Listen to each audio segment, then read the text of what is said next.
Pause in places. So most places will stay dry through the night, but there will be some heavy showers in the north at times. But it should stay frost-free for all. And that is how the weather is shaping up overnight into tomorrow morning.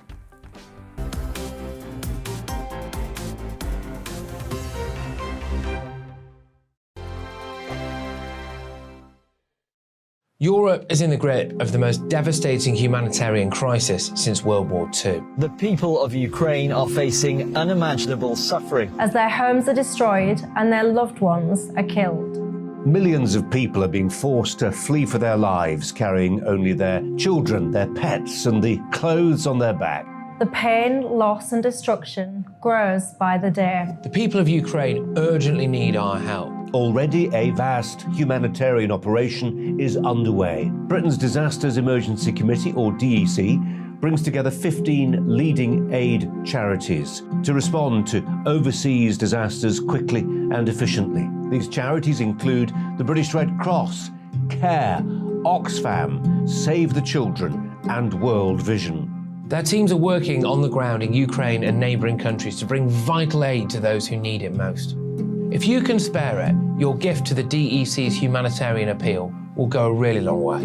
£10 provides essential hygiene supplies for a person for a month. £50 provides blankets for 4 families. £100 provides emergency food for 2 families per month. It's easy to give. You can donate online at dec.org.uk or call the 24-hour donation line on 0370 60 60 900. If you prefer to send a cheque, please post it to the Ukraine Humanitarian Appeal, PO Box 999, London, EC 3A 3AA. To give £10 on your mobile, simply text the word crisis to 70150. Standard network charges apply for calls and you must be 16 or over. Texts are charged at the standard network rate and your £10 donation will be added to your bill. 100% of your donation goes directly to the DEC to save lives and deliver critical support where it's needed.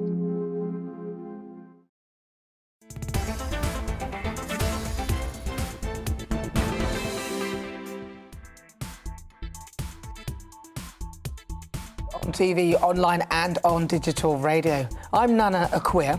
And for the next 2 hours, me and my panel will be taking on some of the big topics that are hitting the headlines right now. This show is all about opinion. It's mine, it's theirs, and of course it's yours. We'll be debating, discussing, and at times we will disagree, but no one will be cancelled. So joining me today, it's broadcaster Danny Kelly and political YouTuber Maya Tusi. Before we get started, let's get your latest news headlines.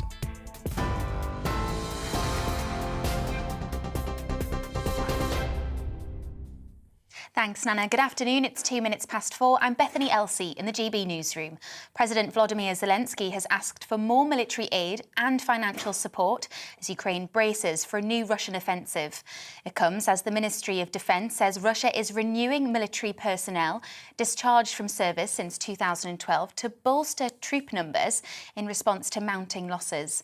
Russia has failed to take any major cities since it launched its invasion, but Ukrainian officials say forces are being gathered in the east for a renewed major assault. Former military intelligence officer Philip Ingram told GB News the West needs to make sure Ukraine is ready for it. There will be a big attack coming in from the southeast to try and capture properly the disputed Donbass region. And the Russians are resetting that. They're resetting their command and control. They're moving their armoured formations around. And this will probably be a very large armoured formation move with lots of support from air and rockets and missiles and everything else. If the Ukrainians can blunt that, stop that and start to push it back, then Putin is properly defeated. Meanwhile, the Ukrainian Deputy Prime Minister says 9 humanitarian corridors have been agreed to help residents evacuate heavy fighting in the east of the country. Officials have urged people to leave by any means possible, including private cars from Mariupol, while the governor of Luhansk says a fleet of 9 trains will be available for evacuation. In other news, a Whitehall inquiry has been launched to find out who was behind the leaking of details of the Chancellor's wife's tax status to the media. Rishi Sunak's multi-millionaire wife, Akshata Murthy, announced on Friday that she would pay UK taxes on all her worldwide income after the disclosure of her non-dom status. Mr Sunak's approval ratings have dropped 3 points to 28% in a new poll by Opinium. That's as Labour accused him of hypocrisy, claiming he and his family have potentially saved millions of pounds while he was raising taxes. Merseyside police have launched an investigation after Manchester United forward Cristiano Ronaldo appeared to knock a mobile phone out of a supporter's hand at Everton. Footage appears to show the player smashing a phone out of a rival fan's hand and onto the ground as he limped off the pitch following United's 1-0 defeat at Goodison Park. Ronaldo has since apologised on social media and the club have confirmed they're aware of the matter. Haulage companies are calling for priority status at port crossings into Europe for those holding perishable goods. Bad weather, Easter traffic, IT issues and the suspension of P&O ferries at Dover has led to long queues. The British Meat Processors Association says some of its members have had to wait over 24 hours to cross, causing meat and other foods to go off. The Department of Transport has yet to comment on the proposal. Incumbent French President Emmanuel Macron and top challenger Marine Le Pen have cast their vote in the presidential elections. Voters have cast ballots across France in the first round of voting. The turnout at midday was 25% below the rate of the 2017 elections. Polls on Friday showed Macron with a slight lead over far-right candidate Le Pen. Experts predict a very high abstention rate, though, with 1 out of 3 people not voting. This is GB News. We'll bring you more news as it happens now. Let's return to Nana.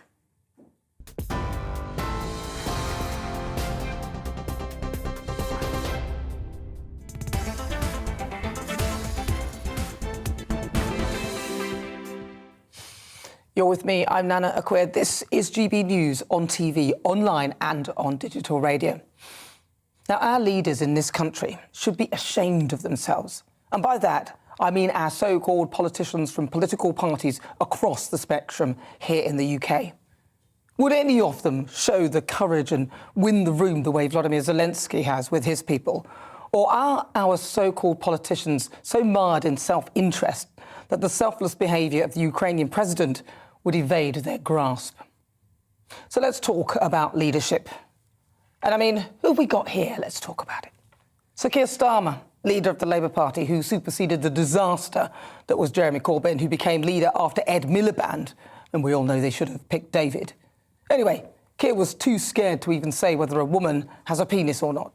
His leadership is so bad that people still won't vote for him, even after some major indiscretions by the Conservative Party. His deputy isn't much better. Angela Rayner, who was allegedly having an affair whilst castigating Matt Hancock for his extramarital relationship, which resulted, of course, in him losing his job after advising us all to stay socially distanced. Angela thought it was fine to hurl out a tirade of abusive comments about the opposition. I think her exact words were, "We cannot get any worse than a bunch of scum, homophobic, racist, misogynist, absolutely pile of Banana Republic Etonian piece of scum." She did eventually apologise. Then there's Ed Davey. Who? Yes, he's the leader of the Liberal Democrats, a party who can't decide whether their banner is orange or yellow. They're so flaky they appear to be crumbling even as you look at them. And of course, there's our current government, the Conservative Party led by Boris Johnson, who unseated Theresa May and won an unheard of 80-seat majority. But incidents like Wallpapergate, Partygate and those sort of things have chipped away at his credibility. Members of his party haven't helped. There was ex-Foreign Secretary and Deputy Prime Minister Dominic Raab, who didn't want to leave his holiday when the withdrawal of Afghanistan started. Chancellor Rishi Sunak, who was considered a good candidate to replace Boris until it was uncovered that he thought it was a good idea not to disclose his wife's interest in a company that has public sector contracts and was trading with Russia.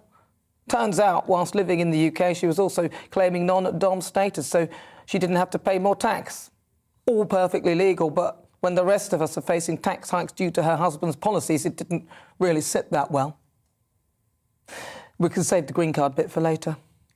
So yesterday, Boris Johnson went to Ukraine, which I thought was admirable, if not hugely risky, to talk to their leader, President Volodymyr Zelensky, face-to-face and offer his new package of arms. My initial thought was Boris Johnson was putting the Ukrainian troops and soldiers at risk. But looking at the pictures of them both today, I had to rethink. You know what? Well done, Boris, for actually doing something that was extremely dangerous, but showed defiant solidarity and, yes, leadership against the bully, Vladimir Putin. You hear some flaky elements of the media trying to rehash Partygate or say that the war and the Chancellor's affairs are a distraction from Boris. But surely that is the job of leadership. So I'm glad to see Boris Johnson stepping up to the plate and starting to look more like a leader. He said, "Having been here in Kyiv for just a few hours, I have no doubt that an independent, sovereign Ukraine will rise again, thanks above all to the heroism, the courage of the people of Ukraine. Thank you very much." He then went on to say, "It's because of President Zelensky's resolute leadership and the invincible heroism and courage of the Ukrainian people that Putin's monstrous aim is thwarted." So what do you think? Is this a show of leadership, and was he right to go?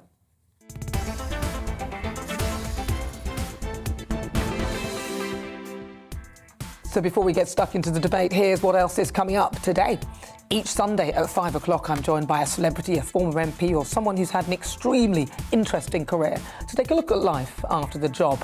We talk highs, lows and lessons learned and what comes out next on the outside.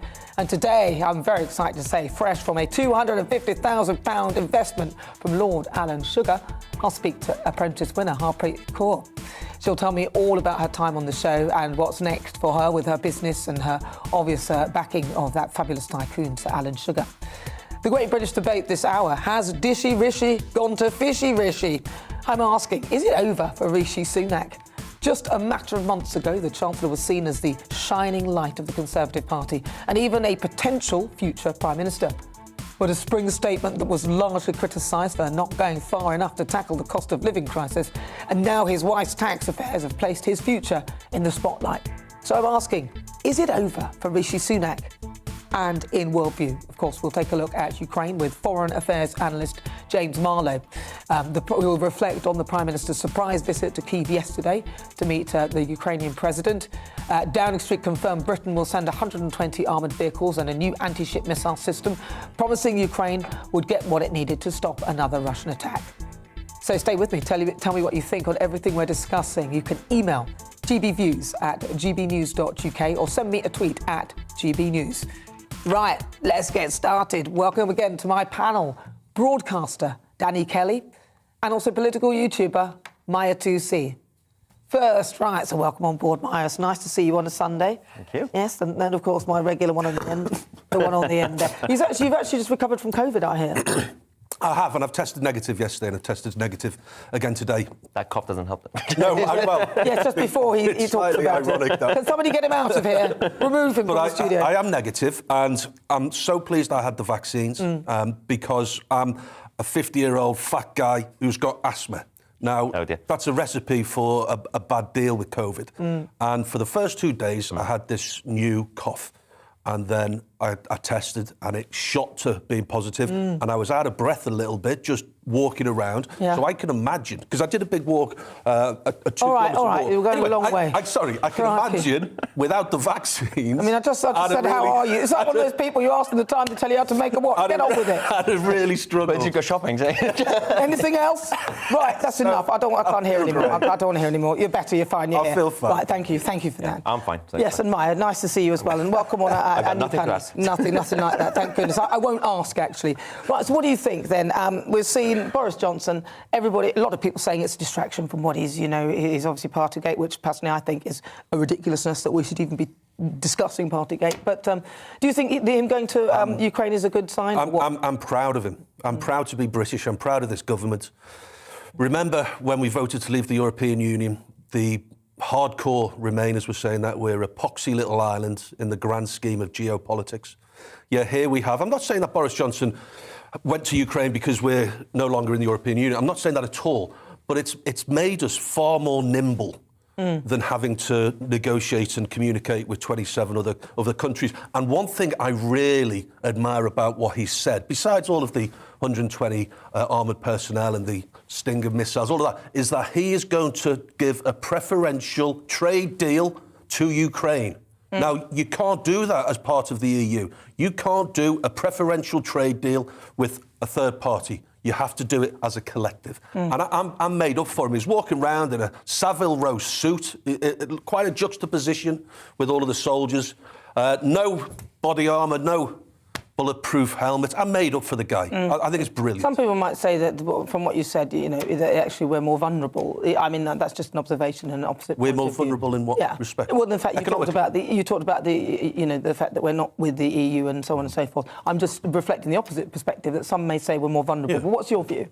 I mean, it is quite interesting. There with him going there, there's a public mission and a secret mission. The public mission is actually what Danny mentioned in terms of. It's to show, obviously, extra support, but also their trade agreement kind of discussions about the fact that the UK can do this without being inside the European Union. But the more kind of hidden one, which is against soft power politics, is kind of similar to the whole EU relationship, but it's about NATO has been slightly undermined at times because of the history, because of the mistakes, and America leading it, and with Biden basically making a mess. God. Boris wants to basically, in a very, very subtle way, to promote that Britain is now leading. So forget about, you're attacking NATO because of Biden messing it up and everything else, and EU with, being completely dependent on Russian gas and oil. So he wants to basically be the guy. He wants to be the Western Zelensky, in terms of they're both very good at PR, basically. It's just been objective. Well, it's although Vladimir Putin is a master of it, actually, within his own country, isn't he, in that respect? I've been quite disappointed with Russian propaganda, though, at least towards the West, since the whole thing started. I know that they're mostly targeting their own people with their propaganda, but we're not really hearing much from them. Well, they're not going to do that, are they? Because we can see what's going on, right? So we know. So whatever, and you've heard some of the things that they say, which doesn't, we're watching it. And even the bombing of the train station, they're trying to claim that it was Ukraine who would have done that to their own people. It doesn't really make any sense to me. I can't see how Ukraine would have done that. So that sounds like a ridiculous supposition. So there's no point them coming out and saying that to the West. And Boris Johnson's opponents, I was listening to Emily Thornberry from Labour, saying that he should resign if he intentionally misled Parliament over Partygate. Now, this is her prejudice, and it's almost a pathological hatred of the man that his opponents have, that even though we are at a cusp of maybe a military conflict, they still want to oust Boris Johnson, A, because he got Brexit done, and B, because they loathe him. And they can't shy away from their pathological prejudice. Well, but they are the opposition, right? So they will want that. The bigger picture is I do see that, but ultimately, it doesn't do them any favours to look at a shrinking picture where there's a large picture around them. That is, there's a global element that this country must be involved in. But some people would say, if we move back to Boris Johnson and him going to Ukraine and showing his leadership and so on and so forth, that it actually makes us a real target for Russia. Because you imagine we're supposedly a little island, we're breaking away from the EU, we've broken away in terms of that. Obviously, we are part of Europe, but we're not within the EU. And some people would say that we are very vulnerable and we're putting ourselves at big risk. Yeah, it is a risk, but again, this is the geopolitical game that the governments and countries are playing. At this point, Boris is already a target because Putin came out weeks ago saying, "Oh, he's my main enemy," and the problem with it's not that risky, at least for now, is because what's Putin going to do? Because he's already done soft attacks, whether it's like poisoning, whether it's kind of targeting individuals. He either has a choice: press the red button, or just bluff. Yeah. So Boris is basically double bluffing, can be like, well, you're not going to do anything, so I'm just going to be your main enemy. Yeah. So it is quite risky, but someone has to do it. Somebody has to do it. Because Biden can't do it. Putin is laughing at Biden. But everyone's laughing at Biden. It's unfortunate. That's but I like. But I do. Supplied lots of military equipment, the Americans. They have done, but Biden himself as a leader is not really coming across well. However, I actually respect the comments that he made, where he talked about Vladimir Putin and said that this man cannot continue in this way. And I think he's right, and I don't really understand why everyone tried to be so outraged by something that was clear. It's just the way he said it. No. But what his PR should have done was get behind him and show strength and solidarity instead of saying, oh, gosh, every time he opens his mouth, oh, goodness, he's a doddering old fool. We need to keep him back, put him back in the cupboard so nobody can hear him.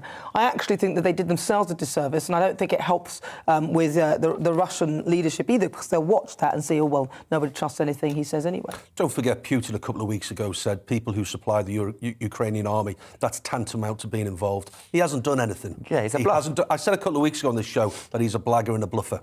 And Boris Johnson's calling him out. I don't think he's a blagger and a bluffer, but I think on this occasion he has to think, even he will look at the bigger picture and think, well, nuclear war will mean I actually get nothing. So he's a bluffer. So not really. You could call it a bluffer. Got his nuclear regiment ready. I think that at the end of the day, if you push him to the very end, then I don't think he's a bluffer at all. I think he would act. But the point is, it would have to be where he's got nothing, which is why people are desperate to give him something to just get him to clear off. Yeah. But anyway, if you've just tuned in, welcome on board. You're with me. I'm Nana Akua. This is GB News on TV, online and on digital radio. Coming up, it's time for the Great British Debate this hour, and I'm asking, is it all over for Rishi Sunak? His spring statement that was largely criticised for not going far enough to tackle the cost of living crisis, or not even going anywhere to tackle it, actually, and now his wife's tax affairs have placed his future in the spotlight. So I'm asking, is it over for Rishi Sunak? Send me your thoughts, GBviews at gbnews.uk. And tell me what you think. You can also tweet me at GBnews. There's a poll up right now asking that very question. Is it over for Rishi Sunak? Cast your vote. But first, let's get some weather. Looking ahead to this evening's weather, and the UK is looking dry for many with increasing amounts of cloud. Let's take a look at the details. Skies will cloud over this evening across the southwest, and the breeze will start to pick up. It won't be as cold as yesterday evening, though. There will be some clear spells across the southeast this evening, and it will stay dry. There will be a keen breeze, keeping temperatures around freezing tonight. The cloud will be thicker across Wales, perhaps giving the odd spot of drizzle over the hills, but it will stay dry for most. The blanket of cloud will also extend across the Midlands, but it should stay dry. The cloud will help prevent a frost. Skies will turn cloudy across northern England tonight, perhaps with a few spots of rain this evening. It will turn breezier as the night goes on. There could be a few outbreaks of rain in Scotland tonight, particularly in the west. There will also be a mild night here as temperatures stay above freezing. Rain will continue in Northern Ireland this evening with a few heavy downpours in places. So most places will stay dry through the night, but there will be some heavy showers in the north at times, but it should stay frost-free for all. And that is how the weather is shaping up overnight into tomorrow morning. On radio, they call it the drive time slot, 4 p.m. until 6 p.m. as listeners head home. It's that part of the schedule when the dust of the day's events begin to clarify, and we try to make sense of it for you. Brazier is drive time for radio and TV. It's fast, it's punchy, it's opinionated, there's a brazier angle and a little bit of levity. That's the question. That's two questions, actually. That's Brazier, Monday to Thursday, 4 till 6 on GB News.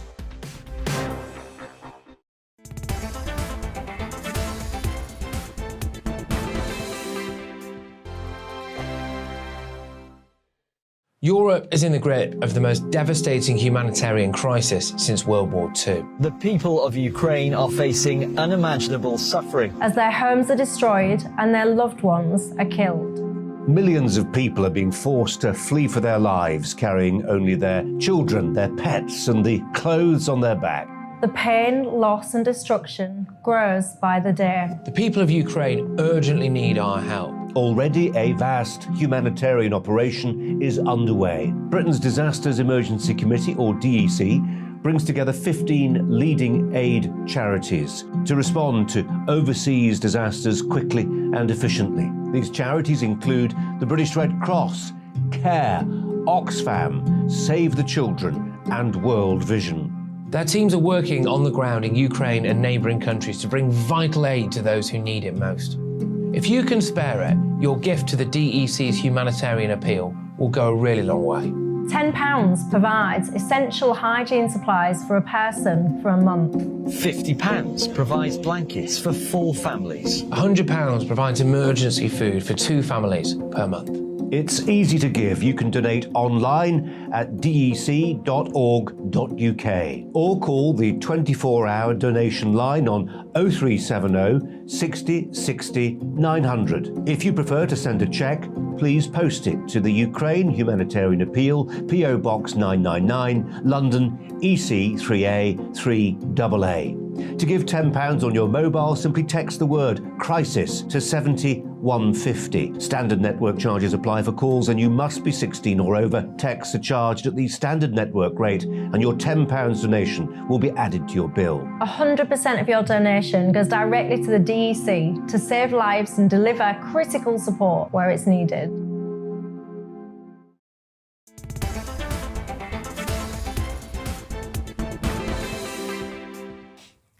24 minutes after 4 o'clock. This is GB News on TV, online and on digital radio. I'm Nana Akua and I'm still with my panel, broadcaster Danny Kelly and also political YouTuber Maya Tusi. And before the break, we were discussing whether our leaders in the UK are up to the tasks. So let's take a look at what you've been saying. Sue says it's so refreshing to hear people speak well of Boris and be proud of our country. He is a strong leader and that's what the Labour Party is scared of. He's doing a great job. Jess says, Nana, trying to be careful about your definition of a woman so as to be inclusive isn't really comparable with saying that your country, saying with your country during wartime, staying with your country during wartime. I don't get that, but whatever you say. I think it was a good thing you were saying. Dan says, totally agree with Danny. Proud to be British is what all Brits should be. Yeah, I'm proud to be British. I'm proud of Boris for this one. And actually, I didn't really subscribe to all the nonsense around Partygate. I just thought, we all break the rules. Half of us didn't know what the rules were. And frankly, I mean, I feel for those who lost people, but, you know, it was a difficult time. Right. But speaking of which, it is time for the Great British Debate this hour. And I'm asking, is it over for Rishi Sunak? So let me take you back a few months when Partygate was dominating the headlines and the Prime Minister, Boris Johnson, was facing increasing pressure on his position in number 10. Bubbling under the surface was the Chancellor Rishi Sunak, seen as the golden boy of the Conservative Party, a possible replacement for Boris Johnson and a future Prime Minister in the making. Fast forward to the last few weeks, and that image has well and truly taken a hit. A spring statement that was slammed for not addressing the cost of living crisis, and now a more personal focus making the front pages. The Chancellor's multi-millionaire wife, Chaturmurthy, choosing to avoid UK tax under the rules that apply to people who opt for non-domiciled status. She now has agreed to pay UK tax on her overseas income. And then, on Friday, it also emerged that the Chancellor has held a US green card, meaning he had registered himself as a permanent resident in the US. So has Rishi Sunak gone from golden boy to potentially gone boy in a matter of months? Well, I'm joined by political commentator Benedict Spence. Benedict, talk to me then. How much damage has Rishi Sunak done to his reputation over the last few weeks, would you say? I think the damage is probably fairly significant, but I don't think it's fatal. And I'd say it's not fatal purely by the existence of the man who lives next door to him in Downing Street. Boris Johnson has shown that if you have the right amount of sort of gravitas and the wherewithal and a little bit of shamelessness, actually you can get away with almost anything in politics, certainly under this administration. So I wouldn't necessarily say that it is fatal, that it's all done, but I don't think actually that Mr. Sunak is a similar character to Mr. Johnson. I don't necessarily think that he has the stomach for it. He's never really been through any sort of, downturn politically in his career so far. And, the whispers that he was perhaps considering his position over the latter stages of the week yesterday suggests that maybe he doesn't really have the stomach for it. And I mean, I happen to think that it was always very foolish that people were suggesting that he was a likely candidate to be Prime Minister ever after he was lumped with the job of the economic recovery post-pandemic. That was always going to be very difficult. And he was a very green MP even at that stage. So I don't think that it's going to go uphill from here, but I don't think that it has to be the end of the road if he doesn't want it to be. You sort of compare it. It sounds like you're slightly comparing it. You were saying that basically you can get away with anything. But I think, personally, this is very different because if you are you are the sort of author of a tax or a budget that requires people to really tighten their belts, then it turns out, and pay more tax, and it turns out that you in your family are benefiting from avoidance schemes, then that's not a good look for the Chancellor. And it's not just this. I think this goes deeper than that because at the same time we've all got a national insurance hike, which he's put together. Do you not think that's Certainly different? certainly it's not a good look, but he's not broken the law, and nobody's suggesting that he's broken the law. Everything he's done is within the confines of what is legal, whereas there were, of course, suggestions that, although minor breaches, what Boris Johnson and other members of Number 10 got up to during Partygate was against the law. So actually it's slightly different. And I also think that there's a discrepancy, actually, in the way that we are treating Mr. Sunak's wife compared to, again, the Prime Minister's wife, Carrie Johnson. Whenever there is any suggestion that she has any sort of involvement in the running of Downing Street or in crafting policy, straight away out come Number 10 and say, oh, this is a sexist attack, she has nothing to do with government, she's completely off limits. That doesn't seem to be the case for the Chancellor's wife. So again, I think actually it is about how much stomach you have for the fight. Doesn't it depend doesn't it depend though? Sorry, say again. I was going to say, doesn't it depend, though, on what is done? And actually, I wouldn't say that Boris Johnson, Carrie Johnson's got an easy ride at all. I mean, a couple of months ago, people were being vile to her. I think that this is different. Don't you think it's different? I mean, that company, so Emphasis, the company that she has a share in, I think they've got about £500 million worth of public sector contracts as well. And that was not declared in his minister's interests. So there is more to this, and it's all about, when it comes to things like money, people are very, that cuts deep. People are, but then, people had to live their lives under lockdown for a very long time, and some people had to see family members die. They saw businesses go under, and they don't necessarily blame Rishi Sunak for that. They blame Boris Johnson for that. And I do think, actually, that we massively, do a disservice to the anger that is felt by a lot of people if you say that what Boris Johnson did, for example, is not that big a deal, but that what Rishi Sunak did is a huge deal. We are actually only at the beginning of the economic recovery. Now, let us say that actually Rishi Sunak is able to pull the UK out of a bit of a financial hole if he holds on. Actually, then he might well be hailed as a hero in much of the same way that Boris Johnson has been able to turn his public image around. And, you have to say that the Chancellor, you would assume he would back his own economic strategy for getting us out of the situation. Were he to do that, perhaps people would be a lot more sympathetic towards him. That's why I say I think it's a lot more about character. I'm not saying that people should be allowed to get away with anything in politics, but what I am saying is that this is a government that has shown in the past that it has members at the top who are prepared to try to get away with almost anything. So if Mr. Sunak is cut from the same sort of cloth, there is a playbook at hand to suggest that he could weather the storm. Well, you might be right. He might be cut from the same cloth because some of those things that we've discovered. Well, Benedict, thank you very much. Benedict Spence, he's a political commentator. Lovely to have your company this afternoon. Right, so it's the Great British Debate this hour. I'm asking, is it over for Rishi Sunak? Let's have a quick look at what you've been saying. Safi says it should be, but it won't be. MPs are virtually untouchable these days. They get away with just about anything. Richard says, if the benchmark for resigning is what Sunak has done, then Johnson deserves to go 10 times over. Dee says Rishi's job has nothing to do with his wife's financial affairs. He had to raise the national insurance to somehow pay for everything that this country screamed out for. Yeah, true, but he could have maybe had a windfall tax as well, or tax some of that big business that benefited heavily from the pandemic. But thank you. Keep your thoughts coming.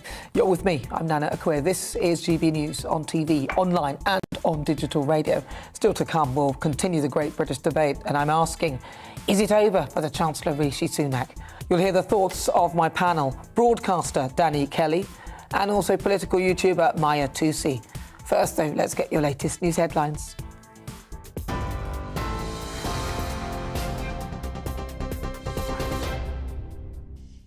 Good afternoon. It's 32 minutes past 4. I'm Bethany Elsey in the GB newsroom. Ukraine's president has called for further sanctions against Russia by the West and for additional military aid as the country braces itself for an attack in the east. Military analysts say Russia is regrouping its forces with shells fired into the Luhansk region and Dnipro region. 9 humanitarian corridors have been agreed to help residents escape heavy fighting, with officials urging people to leave Mariupol by any means possible. A Whitehall inquiry has been launched to find out who was behind leaking details of the Chancellor's wife's tax status to the media. Rishi Sunak's multi-millionaire wife, Akshata Murthy, announced on Friday that she would pay UK taxes on her worldwide income following the disclosure of her non-dom status. Haulage companies are calling for priority status at port crossings into Europe if they're holding perishable goods. The British Meat Processors Association says long queues have caused some of its members to wait over 24 hours to cross, causing meat and other products with a shelf life to go off. The Department of Transport is yet to comment on the proposal.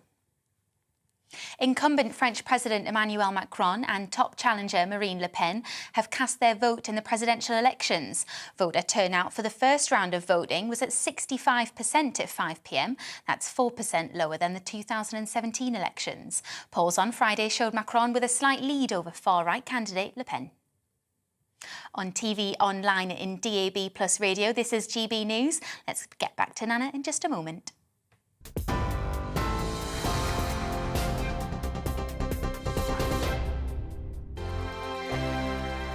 Europe is in the grip of the most devastating humanitarian crisis since World War II. The people of Ukraine are facing unimaginable suffering as their homes are destroyed and their loved ones are killed.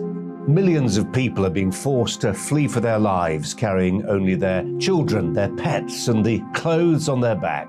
The pain, loss and destruction grows by the day. The people of Ukraine urgently need our help. Already a vast humanitarian operation is underway. Britain's Disasters Emergency Committee, or DEC, brings together 15 leading aid charities to respond to overseas disasters quickly and efficiently. These charities include the British Red Cross, CARE, Oxfam, Save the Children, and World Vision.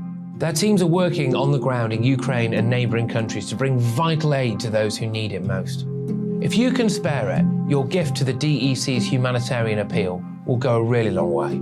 £10 provides essential hygiene supplies for a person for a month. £50 provides blankets for 4 families. £100 provides emergency food for 2 families per month. It's easy to give. You can donate online at dec.org.uk or call the 24-hour donation line on 0370 60 60 900. If you prefer to send a cheque, please post it to the Ukraine Humanitarian Appeal, PO Box 999, London, EC 3A 3AA.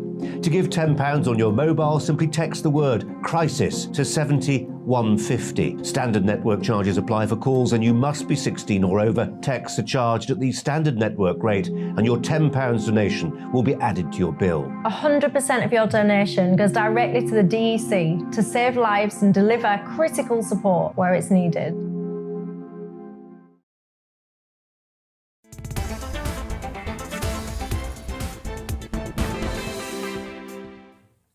This is GB News on TV, online and on digital radio. I'm Nana Akua, and at 5 o'clock today I'll be finding out what life is like outside the BBC's Apprentice.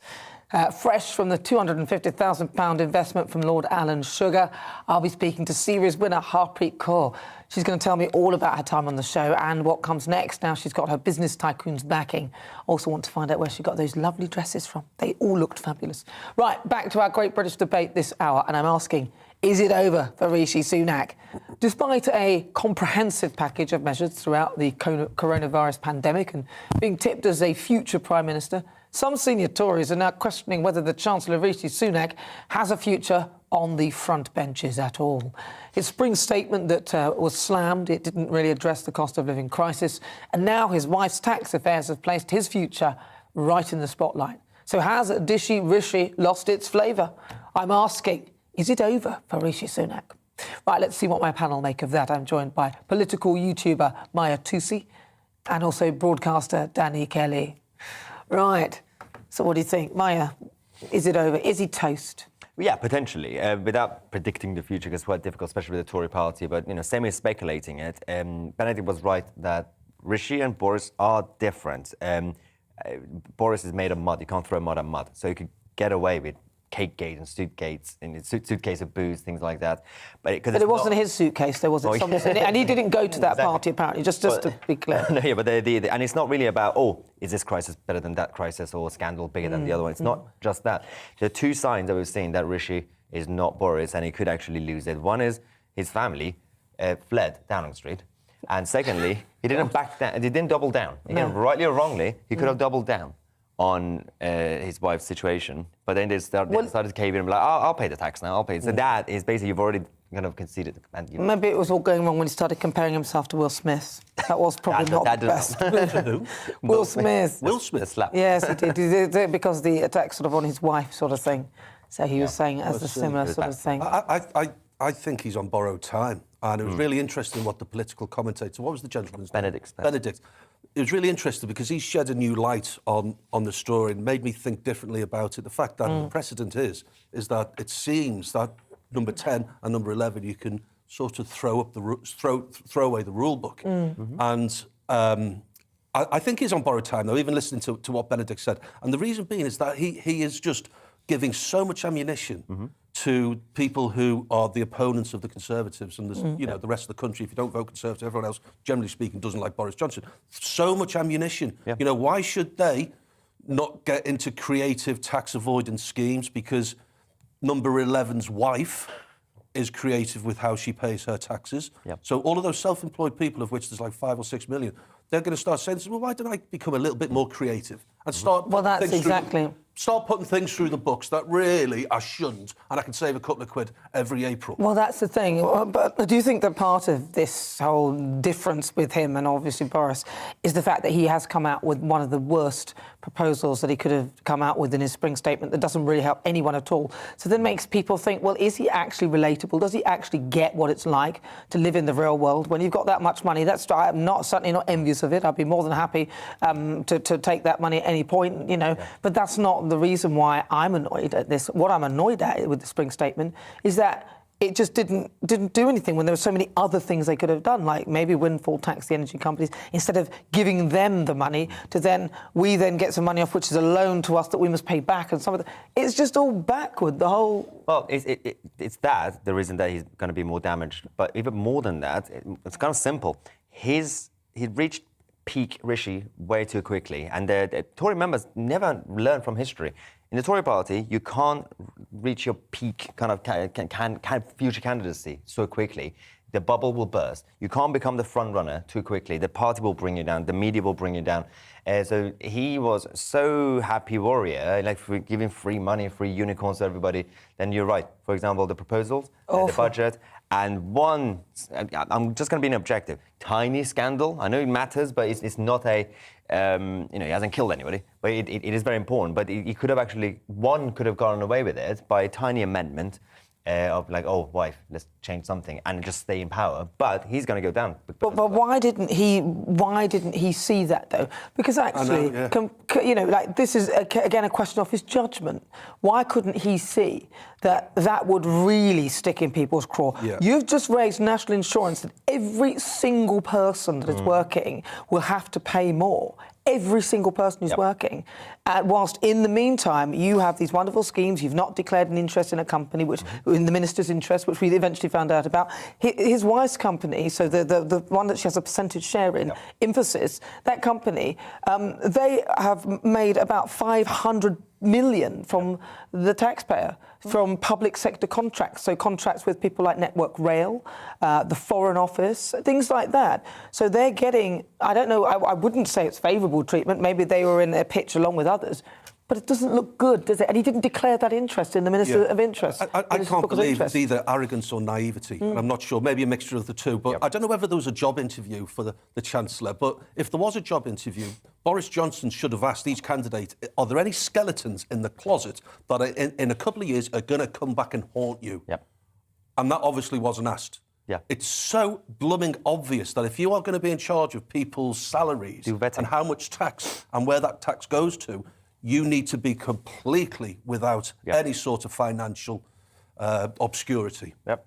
Well, and there obviously wasn't. That conversation could have happened, or maybe it did, and that makes it even worse. Well, there, exactly. And it's just, I think it actually, for me, really started when he tried to fill up his averagely priced car. And he didn't really know what he was doing. And it was like, oh, you don't appear to... Have you ever used a petrol pump before, sort of thing? You know, have you never paid for... I don't know. It just you started to feel, you're not really... If you've never really had any form of real understanding... I mean, when he was younger, yes, I know, but he went to boarding school, he had a great education. There's nothing wrong with that. It's great to have people who are well-educated and who know their stuff running the government. That's what we want. But somewhere along the line, I think he perhaps lost the empathy for the people, because I've heard him speak, and he said, "Oh well, somebody's got to make the hard decisions." He's been saying things like that, and that's fine. But then, in the meantime, if you're making these hard decisions, then when we look at you, we want to see that you are also understanding what that decision, the impact it has on us. And I don't think he does. No. We give too much credit to politicians when we turn them into like villains or like oh, you planned it. They are not smart people when it comes to like common sense, like street smart. So you spot on. If there was a basic process of vetting, like in America, when you want to pick a vice president, you actually kind of vet them beforehand. I'm guessing it's either because they're just not even thinking about it, or historically, all politicians from all parties, mainstream, have something. So it's quite difficult. You can't find a clean person. Who's going to be clean? So it's quite. Yeah, but he didn't have to be clean. He just needed to declare that interest. That's it. Nobody said he change should. it before. And also have a look at the optic of what it would look like if his partner is non-domiciled, while actually living next door to the Prime Minister with everything, with the kids and the family and the school and everything there. It doesn't look good. But actually, what's happened now is Whitehall are actually going in to find out who actually leaked this information. That's what they're more concerned about. But let's find out what you're saying, Anne, because this show's nothing without you and your views. Let's welcome our great British voice. This is your opportunity to be on the show. Tell us what you think about the topics that we're discussing. Oliver Hodgson is from the Lake District. Oliver, thank you so much for joining us. Oliver, so what do you think about all of this? I mean, Oliver, you're one of the young people. You're Gen Zer. I love hearing the views of the young people who are looking on at this. Yeah, look, Rishi's wife's tax arrangements are far from ideal, and it is a bit of an embarrassment for them, really. And it plays into that message that they're a bit out of touch with the working class, hard-working people of the country. But actually, I won't hide from the fact that, Rishi Sunak has been a fantastic chancellor for me as a business owner and many friends and clients throughout that business scene up here in the north, but across the country throughout the pandemic. He's led a team which have provided schemes and packages which have saved thousands and thousands, millions of people's jobs and thousands of people's lifeline. But actually, recently, he's making some really stark mistakes. That spring statement, it really didn't do much for any of these hard-hit families.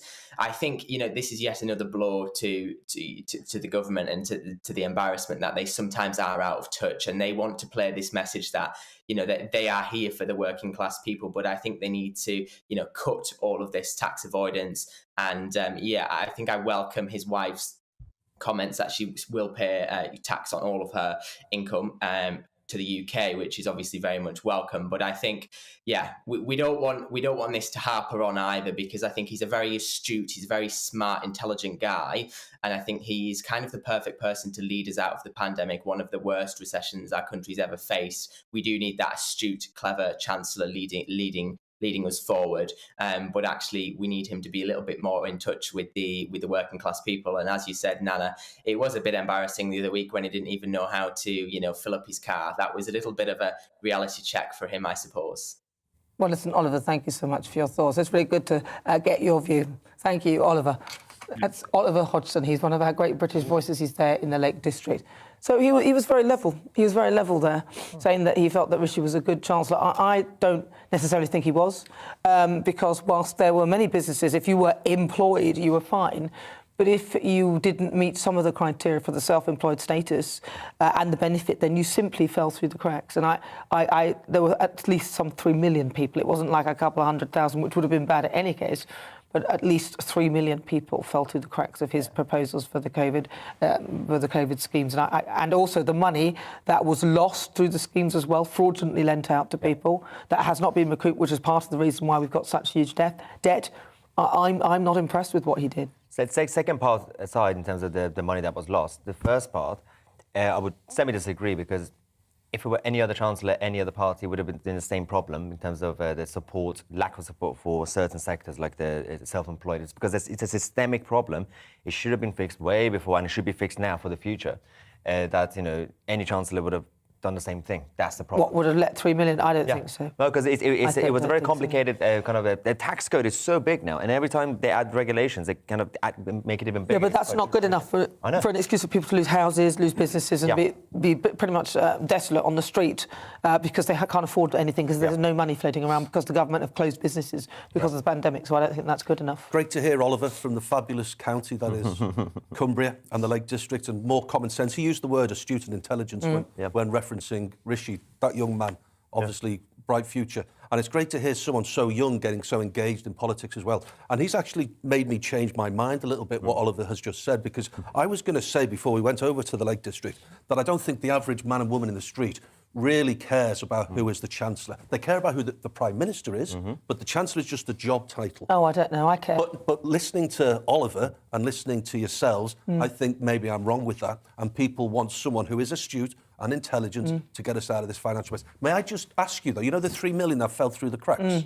Why did they fall? Why didn't they meet the criteria? Because the criteria was way too complicated. So I think one of the criteria was that 50% of your income must be from something before you can claim this benefit or that. And some people, that first job wasn't 50% of the income. They might have had a few jobs that made up the full income. There were so many complexities to it that in the end, some people were not eligible at all.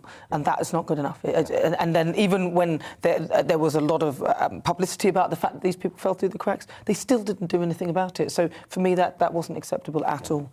Right, so today I'm asking, is it over for Rishi Sunak? And lots of you have been getting in touch with your views. High Road says the people in power close ranks to protect their own. It's a wealthy club and we're not in it. Joe says people are sick of the attacks on individuals at the expense of focusing on policy and legislation at the front of a loophole. If people are outraged, why aren't they campaigning to have the law changed rather than highlighting individuals which will not change any law? Well, I don't know about that. I think actually highlighting this might change the law in some respects, actually. And I think usually we go and protest and nothing ever happens, but it's good to see that hopefully the government will be listening. Anna says the beginning of the end started a little while ago for Rishi Sunak.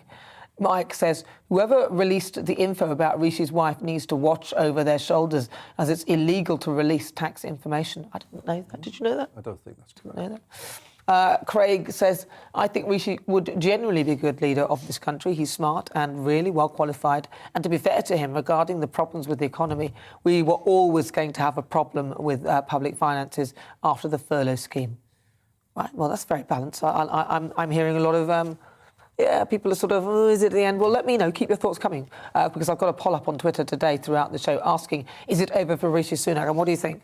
What do you think the numbers are? What percentage? What do you think? Oh, is it over? I'm going to say 75-25, it's over. Yeah. What do you think? 80%. Over. Let's have a look. No, only 58% of you stuck a Brexit vote saying yes, and 42% of you saying no. Well, keep the votes coming. Let's see if that changes throughout the show. But you're with me. I'm Nana Akua. This is GB News on TV, online and on digital radio. Still to come, I'll be joined in the studio by Foreign Affairs analyst James Marlowe. We'll discuss the Prime Minister's surprise visit to Kyiv yesterday to meet with Ukrainian President Volodymyr Zelensky. And French voters are casting their vote ballots in the opening round of a presidential race that could become a cliffhanger. First, let's get some weather.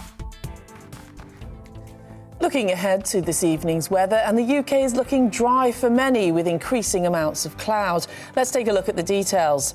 Skies will cloud over this evening across the southwest and the breeze will start to pick up. It won't be as cold as yesterday evening though. There will be some clear spells across the southeast this evening and it will stay dry. There will be a keen breeze keeping temperatures around freezing tonight. The cloud will be thicker across Wales, perhaps giving the odd spot of drizzle over the hills, but it will stay dry for most. The blanket of cloud will also extend across the Midlands, but it should stay dry. The cloud will help prevent a frost. Skies will turn cloudy across northern England tonight, perhaps with a few spots of rain this evening. It will turn breezier as the night goes on.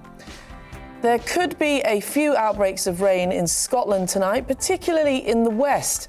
It will also be a mild night here as temperatures stay above freezing. Rain will continue in Northern Ireland this evening with a few heavy downpours in places. So most places will stay dry through the night, but there will be some heavy showers in the north at times. But it should stay frost-free for all. And that is how the weather is shaping up overnight into tomorrow morning.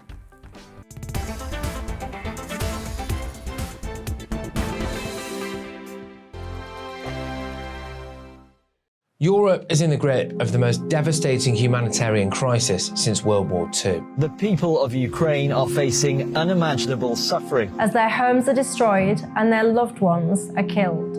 Millions of people are being forced to flee for their lives, carrying only their children, their pets, and the clothes on their back. The pain, loss and destruction grows by the day. The people of Ukraine urgently need our help. Already a vast humanitarian operation is underway. Britain's Disasters Emergency Committee, or DEC, brings together 15 leading aid charities to respond to overseas disasters quickly and efficiently. These charities include the British Red Cross, CARE, Oxfam, Save the Children, and World Vision. Their teams are working on the ground in Ukraine and neighbouring countries to bring vital aid to those who need it most. If you can spare it, your gift to the DEC's humanitarian appeal will go a really long way. £10 provides essential hygiene supplies for a person for a month. £50 provides blankets for 4 families. £100 provides emergency food for 2 families per month. It's easy to give. You can donate online at dec.org.uk or call the 24-hour donation line on 0370 60 60 900. If you prefer to send a cheque, please post it to the Ukraine Humanitarian Appeal, PO Box 999, London, EC 3A 3AA. To give £10 on your mobile, simply text the word crisis to 70150. Standard network charges apply for calls and you must be 16 or over. Texts are charged at the standard network rate and your £10 donation will be added to your bill. 100% of your donation goes directly to the DEC to save lives and deliver critical support where it's needed.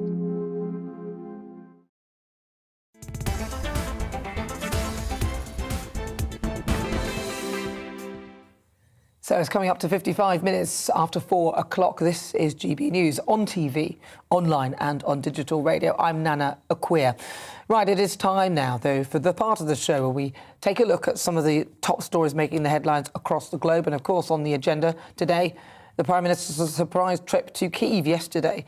He met up with the Ukrainian President and Volodymyr Zelensky. And, of course, we'll be talking about French voters who are casting their ballots in the opening round of a presidential race that could actually become a cliffhanger. Current President Emmanuel Macron has a fight on his hands from far-right challenger Marine Le Pen, who has been galvanised by a slick election campaign.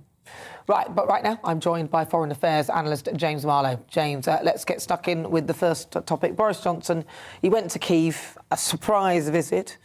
Give us more detail. What do you know? He's very courageous, very brave, very bold, and he stood out from all the other European leaders. The German leader and the French leader specifically talk a lot, but haven't actually made the effort to get over there. And Boris changed all of that by being the leader. And I think actually the EU kind of regret that Britain is no longer part of the EU because the Britain is really showing some leadership. So he showed that he was brave. He met with Zelensky. He announced last Friday there's £100 million worth of arms still to come. That is in addition to the 120 armoured vehicles that the British have committed to the Ukraine, anti-ship missile systems. We've obviously had the NLAW anti-tank system, which is very sophisticated, plus the training teams that have gone out there as well. And I think really, although some people are saying that because now Boris Johnson and Britain is a little bit of a thorn in the side to Moscow, and Putin doesn't like this whatsoever, and therefore is a potential security threat to this country. In my view, Boris Johnson is doing the right thing and the correct thing because he's standing up to a bully that has invaded a country. And in addition to that, we now know of atrocities taking place because the Russian troops are so frustrated that they couldn't take the main cities and therefore have pulled out, that they're now shooting at civilians. It is an absolute disgrace. I mean, I can't even imagine what Vladimir Putin is thinking and why he actually thinks that this is acceptable. But well, I can tell you what he's thinking at this point. The tanks have come out to take it's a bit of this snake, the snake technique. The snake technique is the snake will wrap itself around your body to suffocate you. So the tanks have come out of Kiev and other main cities in the centre and in the north to go to the east. Now, what's in the east? 80 to 90% of Ukrainian resources are based over there. If the Russians can take all of that, therefore you're actually suffocating Ukraine. Plus you need the south, which is a direct corridor from Russia all the way to Crimea. Now, what's in the way of that is the city of Mariupol, which, of course, we expect that there's a lot of atrocities that have taken place over there. I believe it's likely to fall. But what Britain has done is that it expects that eventually Ukrainian will start to make an offensive against the Russians to the south and to the east. OK, now let's move on to France then. Well, of course, as you've been talking about, there is a French presidential election today. It's the first round. There are 2 rounds. There are 12 candidates, as you've already said. The front runners are Emmanuel Macron, who has been criticised because he hasn't really been campaigning recently. Why? Because he's been on the phone to Putin all the time. And that's his excuse. He's still expected to be the front runner. Of course, Marine Le Pen is the one who is expected to come in second place. There are 12 candidates, as we said. The second runoff is on the 24th of April. Anyone can run for the presidential election. All you need in France is 500 sponsors, and your name is automatically down there. But isn't Marine Le Pen looking quite popular these days? I mean, is it looking more likely that she might actually It's really difficult to say because so many of the French people are so dissatisfied with their politicians and so dissatisfied with all of the candidates that it really depends who will be the final 2 candidates, and we will see the result on April the 24th. Well, it'll be interesting to see how that pans out. Well, listen, it's been very good to talk to you. Thank you very much, James. Brilliant. That is, of course, James Marlowe. He's our foreign affairs analyst. Right, so for the Great British Debate this hour, I'm asking, is it over for Rishi Sunak? Lots of you have been getting in touch with your views. Keep them coming. That's all you've got to do for me. We'd love to hear. You know the coup. It is, of course, gbviews@gbnews.uk, or why not email me or text me or tweet me even. I'm not going to give you my phone number. At GB News. You're with me. I'm Nana Akua. More to come in the next hour.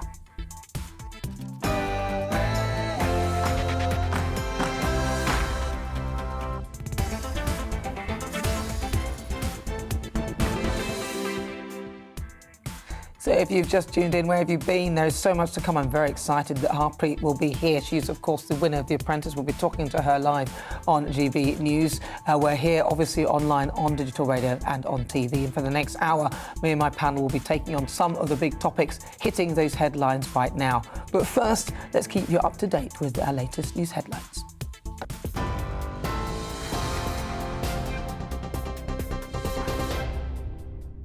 Thanks, Nana. Good afternoon. It's just gone 5 o'clock. I'm Bethany Elsey in the GB Newsroom. The United States is committed to providing Ukraine with the support it needs. That's according to the US National Security Advisor, Jake Sullivan. It's after President Volodymyr Zelensky requested more military aid and financial support as his country braces for a new Russian offensive. The UK Ministry of Defence says Russia is reviewing military personnel discharged from service since 2012 to bolster troop numbers in response to mounting losses. Russia has failed to take any major cities since it launched its invasion, but Ukrainian officials say forces are being gathered in the east for a renewed major assault. Former military intelligence officer Philip Ingram told GB News the West needs to make sure Ukraine is ready for it. There will be a big attack coming in from the southeast to try and capture properly the disputed Donbass region. And the Russians are resetting that. They're resetting their command and control. They're moving their armoured formations around. And this will probably be a very large armoured formation move with lots of support from air and rockets and missiles and everything else. If the Ukrainians can blunt that, stop that and start to push it back, then Putin is properly defeated. Meanwhile, the Ukrainian Deputy Prime Minister says 9 humanitarian corridors have been agreed to help residents escape heavy fighting in the east of the country. Officials have urged people to leave by any means possible, including private cars from Mariupol, while the governor of Luhansk says a fleet of 9 trains will be available for evacuation. A Whitehall inquiry has been launched to find out who was behind leaking details of the Chancellor's wife's tax status to the media. Rishi Sunak's multi-millionaire wife, Akshata Murthy, announced on Friday that she would pay UK taxes on all her worldwide income after the disclosure of her non-domiciled status. Mr Sunak's approval ratings have dropped 3 points to 28% in a new poll by Opinion. That's as Labour accused him of hypocrisy, claiming his family had potentially saved millions of pounds while he was raising taxes. The Prime Minister's LGBT advisor has said he's dismayed by the decision to exclude transgender people in a ban on conversion therapy. The government U-turn has sparked fury with hundreds of protesters gathering outside Downing Street and in Belfast to demand transgender people be included in the ban. Nick Herbert says it reflects more time is needed to help young people with gender dysphoria, adding the cancellation of the Equality Conference is damaging to the UK's global reputation. Haulage companies are calling for priority status at port crossings into Europe for those holding perishable goods. Bad weather, Easter traffic, IT issues and the suspension of P&O ferries at Dover has led to long queues. The British Meat Processors Association says some of its members have had to wait for over 24 hours to cross, causing meat and other foods to go off. The Department of Transport has yet to comment on the proposal. Incumbent French President Emmanuel Macron and top challenger Marine Le Pen have cast their vote in presidential elections. Voters cast ballots across France in the first round of voting. The turnout an hour ago was 65%. That's 4% lower than in 2017. Polls on Friday showed Macron with a slight lead over far-right candidate Le Pen. Journalist and broadcaster Nabila Ramadani told GBNews she was sceptical of Marine Le Pen's victory due to her far-right agenda. She's capable of winning an election if she gets enough votes. Having said that, we're living in very unpredictable times, an age of disruption where conformity cannot be taken for granted, and in which case Marine Le Pen does have a chance of winning the election, but because of many factors, her chance is very slim indeed. And Merseyside police have launched an investigation after Manchester United forward Cristiano Ronaldo appeared to knock a mobile phone out of a supporter's hand at Everton. Footage appears to show the player smashing a phone out of a rival fan's hand and onto the ground as he limped off the pitch following United's 1-0 defeat at Goodison Park. Ronaldo has since apologised on social media. The club confirmed they're aware of the matter. This is GB News. We'll bring you more news as it happens. Now, it's back to Nana.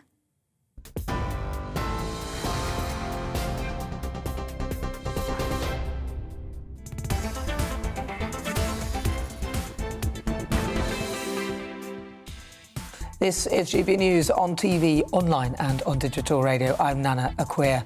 And for the next hour, me and my panel will be taking on some of the big topics that are hitting the headlines right now. This show is all about opinion. It's mine, it's theirs, and of course it's yours. We'll be debating, discussing, and at times we will disagree, but no one will be cancelled. So joining me today is broadcaster Danny Kelly and political YouTuber Maya Tusi. Still to come in a few moments' time. For this week's Outside, I'll be joined by the winner of this year's Apprentice, Harpreet Kaur. Now, the inspirational businesswoman is fresh from her £250,000 investment from Lord Alan Sugar. She'll tell me all about her time on the show and what comes next. She's got, of course, her business tycoon's backing. For the Great British Debate this hour, I'm asking, hydrogen versus electric cars, which is the future? The chairman of JCB says that Britain is significantly behind its European rivals in rolling out hydrogen power because ministers and officials are fixated on electric. His comments come just days after the Department of Transport proposed a target that would see half of all new cars being fully electric powered by 2028. So I'm asking, hydrogen versus electric cars, which is the future? Well, of course, this show is nothing without you and your emails and your views. You can get in touch at gbviews@gbnews.uk or tweet me at gbnews.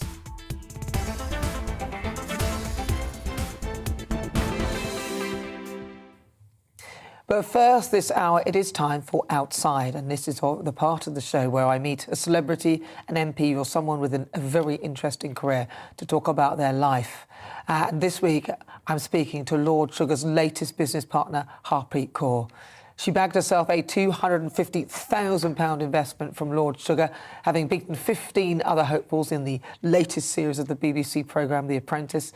Harpreet started working in her parents' convenience store before juggling an Open University degree with a full-time job in a bank, believing that she could be her own boss. Harpreet and her sister founded a dessert parlour, which she is convinced can be scaled up with Lord Sugar's help. Before we speak to the inspirational entrepreneur, let's take a quick look back at her time on the show. I already run a six-figure company that's going to make me and Lord Sugar a hell of a lot of money. We're not making another drink, we're just going No, get another one going now. No, we haven't got time. We have, just do it. No, we're not making another one, please make this. Akeem, forget that. Yeah, open it quick.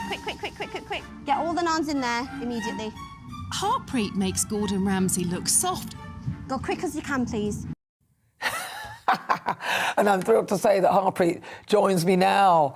Harpreet, hello, and thank you so much for joining us. It was I absolutely loved you in The Apprentice, by the way. I watched every single episode of it, and I thought you were brilliant. You certainly weren't afraid to speak your mind. What was your view, and how did you feel doing the show? Hi, Nana. Well, firstly, thank you so much for having me. I am absolutely over the moon at the moment. This is completely surreal for me. I feel like I've worked really hard to get to this point. And yeah, it's been a whirlwind so far. So talk to me about what was it like then when you first found out that you were going to be doing The Apprentice? So when I first found out I was going to be on The Apprentice, I was in my apartment. I got a phone call from one of the production team, and they said I had around 2 weeks to get my business plan together, to get all my outfits for the show, and to prepare my business so that I could disappear for around 2 months for filming. So it was just absolutely crazy from that moment onwards, because you're preparing for your life to change, and it's the phone call you've been waiting for. So yeah, when I got into the process, I definitely had a little bit of a shock. It was a lot tougher than I thought it would be. But a few weeks in, I really found my feet. I grew in confidence. And then I got my mindset switched on. I couldn't leave without winning that investment. And the outfits, you mentioned them. Oh my God, they were so good. I wanted to find out where you got all those outfits from. I'm gonna have to find out from you later.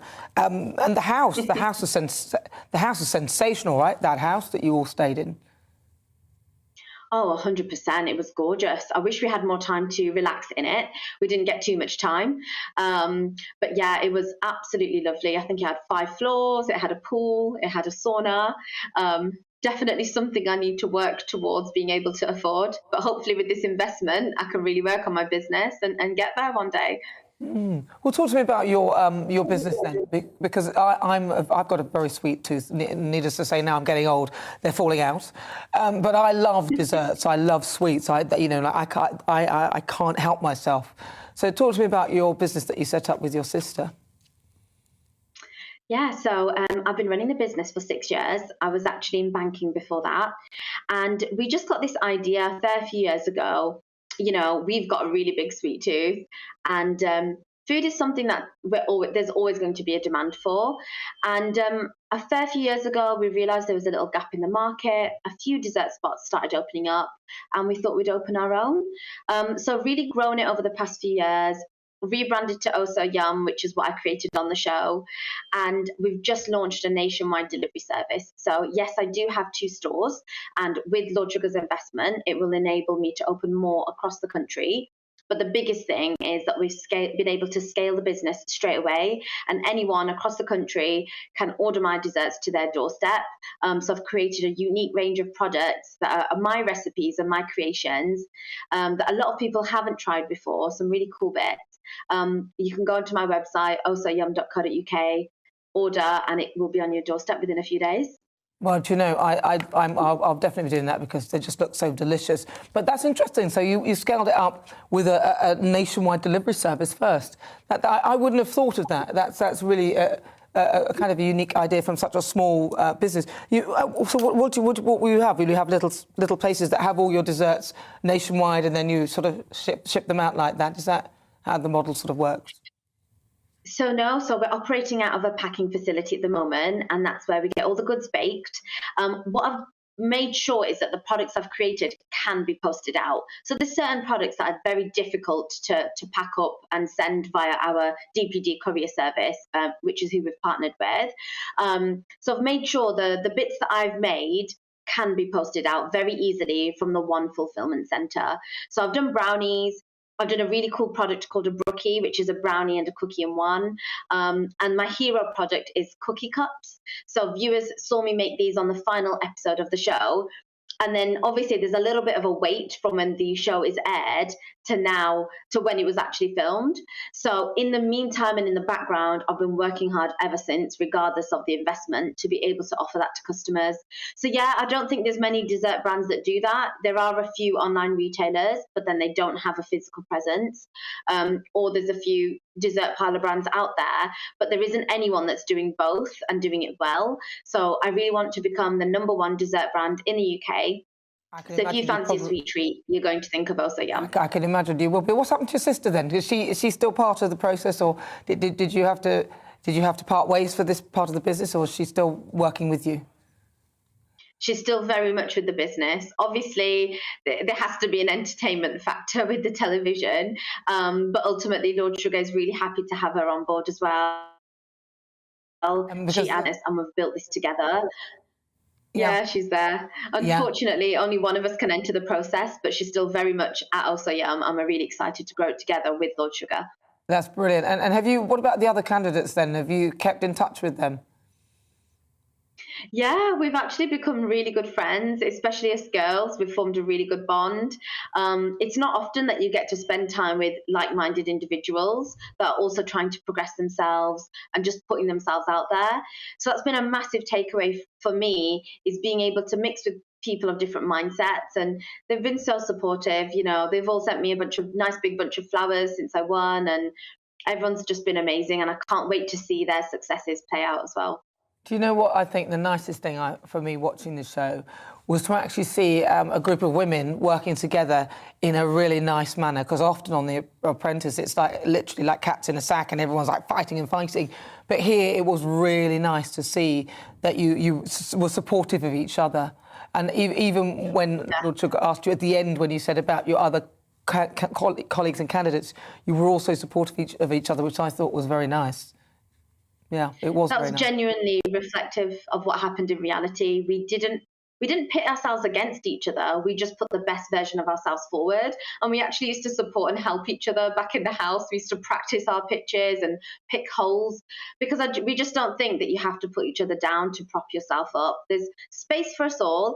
Yes, there can only be one winner of the show, but Lord Sugar can make that decision for himself. We don't need to kind of bash each other to be able to get one foot forward. So it was amazing, and I can honestly say it was completely true, and we did become really good friends.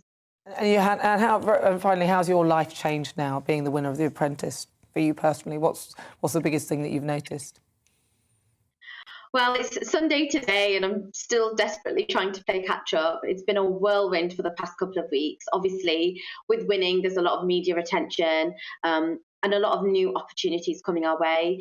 But running a business in normality is difficult enough. It's really full on. So it's just about juggling and getting the right balance. But it's been so exciting. I'm so humbled and blessed. I can't believe Lord Sugar's picked me. And I cannot believe the overwhelming response that I've had, especially people trying my products and ordering off my website. And when I see that they're enjoying my desserts, it genuinely means the world to me. So I'm just really over the moon. Over the moon for you, Harpreet. You absolutely deserve to win that. I thought you were really brilliant. Thank you. Thank you so much. And I'm serious. I want to find out where you got those outfits from. That's Harpreet. Who's the winner of The Apprentice 2022 and, of course, the founder of Oh So Yum. Fabulous. Right, so coming up, it's the Great British Debate this hour. I'm asking hydrogen versus electric cars. Which is the future? The chairman of JCB says that Britain is significantly behind its European rivals in rolling out hydrogen power because ministers and officials are fixated on electric. So I'm asking hydrogen versus electric cars. Which is the future? First, let's get some weather. Looking ahead to this evening's weather, and the UK is looking dry for many with increasing amounts of cloud. Let's take a look at the details. Skies will cloud over this evening across the southwest and the breeze will start to pick up. It won't be as cold as yesterday evening though. There will be some clear spells across the southeast this evening and it will stay dry. There will be a keen breeze keeping temperatures around freezing tonight. The cloud will be thicker across Wales, perhaps giving the odd spot of drizzle over the hills, but it will stay dry for most. The blanket of cloud will also extend across the Midlands, but it should stay dry. The cloud will help prevent a frost. Skies will turn cloudy across northern England tonight, perhaps with a few spots of rain this evening. It will turn breezier as the night goes on. There could be a few outbreaks of rain in Scotland tonight, particularly in the west. It will also be a mild night here as temperatures stay above freezing. Rain will continue in Northern Ireland this evening with a few heavy downpours in places. So most places will stay dry through the night, but there will be some heavy showers in the north at times. But it should stay frost-free for all. And that is how the weather is shaping up overnight into tomorrow morning. Hello there, I'm Eamon Holmes. And I'm Isabel Webster. And we hope you can join us for Breakfast with Eamon and Isabel. You make me laugh out loud, belly laugh. Is that important first thing in the morning? Yeah, absolutely. And there's me trying to be deadly serious. News is a serious business. Yeah, I have to rein you in sometimes. Well, it doesn't stop us laughing at it. It doesn't stop us having an opinion on what's going on. Yeah. And it certainly will not stop us reflecting what you think. Weekdays from 6 to 9:30 on GB News.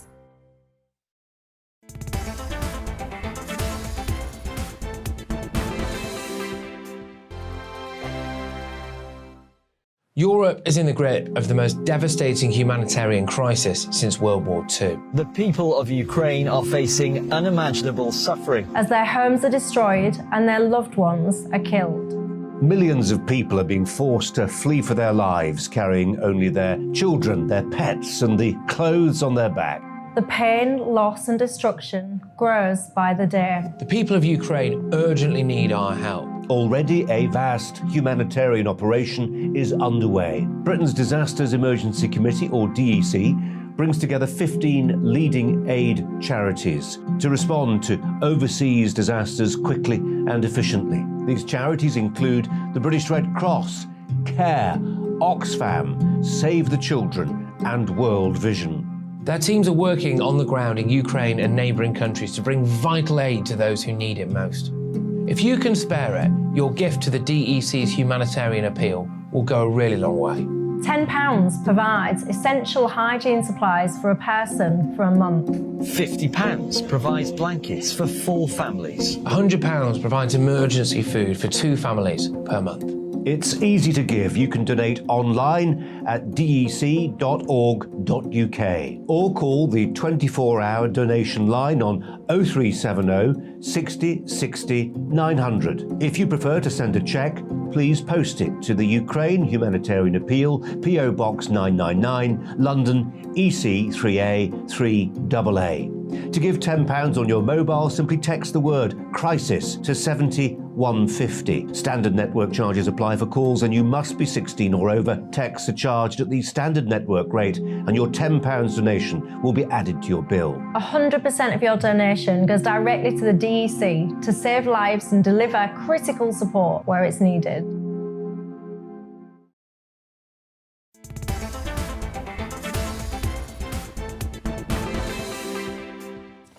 It's coming up to 20 minutes after 5 o'clock. This is GB News on TV, online and on digital radio. I'm Nana Akua. I'm still with my panel, broadcaster Danny Kelly and also political YouTuber Maya Tusi. And it is time now for the Great British Debate this hour, and I'm asking hydrogen versus electric cars. Which one is the future?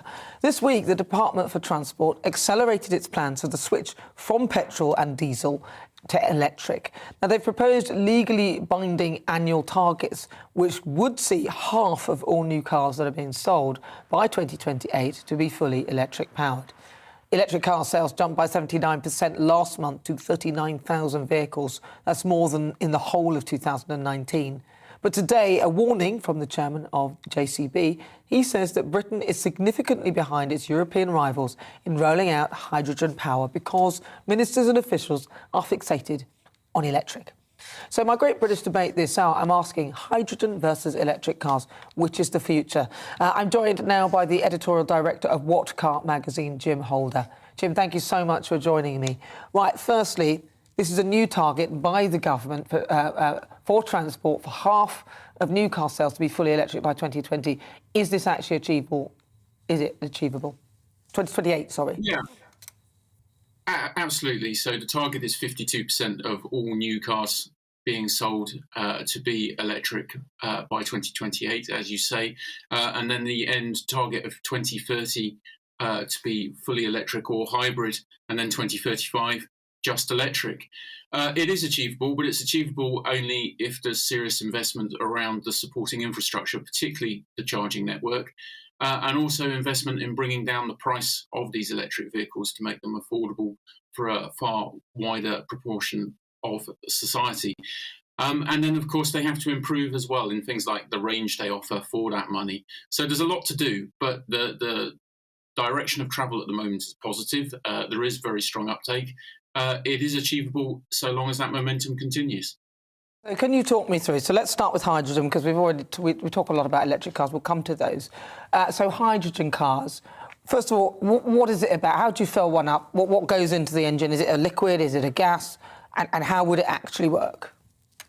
So at the moment, the majority of hydrogen cars that are sold, and they are in tiny numbers in the UK, but there are some markets where they're more popular, particularly Japan. You pump in the hydrogen under great pressure into a tank. That hydrogen is then used to generate electricity to propel the car. The process of pumping it in takes maybe 5 to 10 minutes, so it's a lot closer to using a fuel pump, a petrol or a diesel fuel pump, rather than the charging of an electric car, which has a battery, which can take anything really from 20 minutes to 20 hours, depending what kind of charger you're using. And then you would drive the car for upwards of 200 miles before having to go back to another one of these refueling stations and going through that 5-10 minute process again. Right, so what's the rough capacity then? Because you said about 200 miles. What's the rough capacity of a hydrogen tank? Yeah, it's a good question, and one I can't actually answer for you, but you would be pumping in, as I say, just for a couple of minutes, the fuel under the high pressure into that tank at several atmospheres worth of pressure in order to get that kind of range. So in terms of the operation of the car, is it sort of slightly, in a sense, slightly more reliable than an electric car in that the more you switch on and the more you use on the car, the charge can be quite, I think it can be quite, depending on how you drive the car. Is hydrogen a bit more consistent in its use when it's in a car? Yeah, perhaps it is a little, but it would be fractional. So electric cars are particularly susceptible to the weather. Cold weather will sap the range from the battery and how much it can hold. A hydrogen car is perhaps slightly less affected than that. But of course, the biggest variable on any car, whatever it's fueled by, is how you drive it and how sensitive you are when you're driving it. So there are very fractional advantages from that weather perspective with hydrogen. But beyond that, it's like driving any other car. I've lived with a hydrogen-powered car for 6 months, and it's perfectly achievable if the infrastructure is in place around you. I've lived with electric cars for years as well. And again, if you have what you need to make it run smoothly, they're exceptionally easy to live with. And if you were to look at the two, we'll come to electric cars in a minute, but if you were to look at the two of them, which one do you actually see more of a future for? Yeah, I think it's a good question. I think what we have to recognise and accept is that the government really has dictated our future to be around battery electric cars. They've set all these targets. The manufacturers are investing their R&D billions into developing these vehicles to bring the price down, to bring the range up, as I said earlier. So the path is set. I think a lot of car makers are disappointed, perhaps, by the legislators around the world being quite so prescriptive. They would rather have been set an environmental target to hit and then used their ingenuity to find a way in order to get there. What's actually happened is that the route to achieving the environmental goal has been prescribed, and that is battery electric vehicles. So I think you can say if the future you're looking 10 to 20 years out, then absolutely it is a battery electric vehicle. I think where hydrogen gets interesting is, first of all, in some slightly more niche uses where it's easy to store and produce the hydrogen, the JCB example being one where there's a whole network set up around it in a very localized area. But of course, there is also the possibility that over 20 plus years, hydrogen could become more mainstream in its use. It has a lot of conveniences. But we have been talking about hydrogen in that way for at least 20 years already. It's always been the next great fuel 20 years away, but not progressed as quickly as perhaps people had hoped for a variety of reasons, from the environmental cost of creating the hydrogen to the network of getting the hydrogen to the charging stations and the environmental cost of that, to the just financial cost of putting in a hydrogen fuel station. Today, around £1 million per fueling forecourt. That's an enormous infrastructure that would have to be created almost from scratch to support us if we did make the full hydrogen switch. What about electric cars then? So talk me through electric cars, because you drive both. We've talked hydrogen cars, let's go electric now. What about those? Yeah, so electric cars have come on a long way. As I say, the car manufacturers have a direction of travel from the various governments around the world and legislators around the world. So the rate of progress is enormous. As a rough guide, you can say that for the same price, you're now getting twice as much range as you were 5 to 7 years ago. And if that keeps moving, it will, of course, make the electric car a much more viable option for more people, particularly if within that time they're able to produce new battery technology and bring the prices down as well. So you're seeing today between 10 and 15% of the new car market is electrified, and it's growing exponentially. As a guide, just this March, this year, more electric cars were sold in the whole of 2019. If you look to a market like Norway, where they really moved quickly to try and incentivize and prioritize electric cars, that market now for new car sales is at around 85% of all vehicles being sold. Now, of course, Norway has advantages. It's quite oil rich to incentivize, and it's also quite rich in natural resources, wind, water, hydropower, to create that electricity to power those cars in a very clean way. But I do think the one benefit of the government having dictated where we're going is that we are able to focus on one solution. You're not in a sort of VHS versus Betamax race, perhaps at least for these 10 to 20 years. Everybody knows where the technology is going. There's quite a lot of clarity around what you can buy with confidence as a consumer. And of course, buying a new car particularly is an enormous investment. Jim, what would you say, because you've driven both types, what would you say is the biggest disadvantage of each of them? So firstly, hydrogen, what's the biggest disadvantage with that? Yeah, I think today the biggest disadvantage is absolutely being able to refuel the vehicles. There's probably a dozen, if that, fueling stations around the country. I'm lucky enough that I did live within 5 minutes of one of those fueling stations. But of course, when I was 100 miles out, I would have to come back home typically to be able to charge it. So I was fairly restricted in how I could use it. But of course, a lot of investment in the charging infrastructure could improve that. Electric cars, battery electric cars, the disadvantage really is the charging times and the charging infrastructure. It is improving significantly as more investment goes in there. And as I say, a high-speed charger on a motorway can take you from almost an empty battery to an 80% full one in around 20 minutes, the time it takes you to pop into a service station and buy a coffee. And that's phenomenal. But of course, there's this tension there. As they sell more electric vehicles, they have to put as many chargers in to make sure that you're not left queuing or you're not left trying to find one that's working when you really need to put that power in there. So there's definitely a journey to be undertaken by both sides of the equation. Yeah. OK. Well, listen, I've got about 10 seconds. So which one was your favourite, hydrogen or electric? I think for now we have to be realistic. The battery electric is the choice that we all have to go for in the next decade or so. I thought you might say that, Jim. Thank you so much. Really good to talk to you. That's Jim Holder. He's the editorial director of What Car magazine. Right, let's see what you've been saying about this. Kiki says hydrogen is definitely the way forward, either in fuel cells or internal combustion. Egypt says the best case hydrogen doesn't match current state EV. Hydrogen has issues with storage and delivery. EVs make sense because you can swap whatever power out upstream or of the recharger and nobody cares. Steve says hydrogen should be the way forward, as I believe most current gasoline engines are capable of running it immediately with minor adjustments. You see, that is the point, isn't it? That was the question, that whether you can run a normal hydrogen car with the current engine system, and I think the answer is yes. In a statement, the Department of Transport spokesperson said the government is supporting industry to develop new technologies, including hydrogen, to help reach net zero by 2050 and reduce our reliance on fossil fuels. Right, so you're with me. I'm Nana Akua. This is GB News on TV, online and on digital radio. Still to come, we'll continue our Great British debate this hour. I'm asking, hydrogen versus electric cars, which is the future? You'll hear the thoughts of my panel, broadcaster Danny Kelly and also political YouTuber Maya Tusi. But first, let's get your latest news headlines.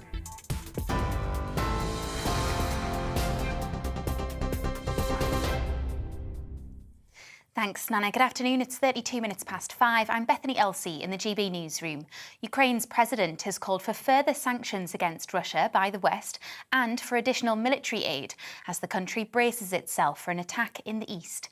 Military analysts say Russia is regrouping its forces with shells fired into the Luhansk and Dnipro regions today. 9 humanitarian corridors have been agreed to help residents escape heavy fighting, with officials urging people to leave Mariupol by any means possible.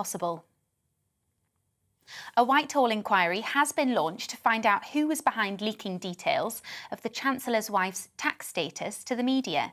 Rishi Sunak's multi-millionaire wife, Akshata Murthy, announced on Friday that she would pay UK taxes on her worldwide income following the disclosure of her non-domiciled status. Haulage companies are calling for priority status at port crossings into Europe if they're holding perishable goods. The British Meat Processors Association says long queues have caused some of its members to wait over 24 hours to cross, causing meat and other products with a shelf life to go off. The Department of Transport has yet to comment on the proposal. And incumbent French President Emmanuel Macron and top challenger Marine Le Pen have cast their vote in the presidential elections. Voter turnout for the first round of voting was at 65% at 5 p.m. That's 4% lower than the 2017 elections. Polls on Friday showed Macron with a slight lead over far-right candidate Le Pen. On TV, online and DAB+ radio, this is GB News. We'll get back to Nana Akua just in a short break.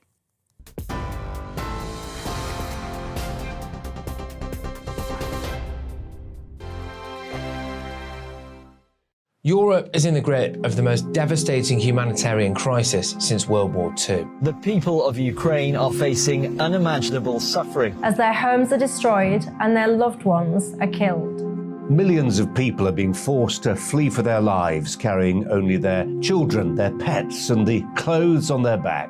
The pain, loss and destruction grows by the day. The people of Ukraine urgently need our help. Already a vast humanitarian operation is underway. Britain's Disasters Emergency Committee, or DEC, brings together 15 leading aid charities to respond to overseas disasters quickly and efficiently. These charities include the British Red Cross, CARE, Oxfam, Save the Children, and World Vision.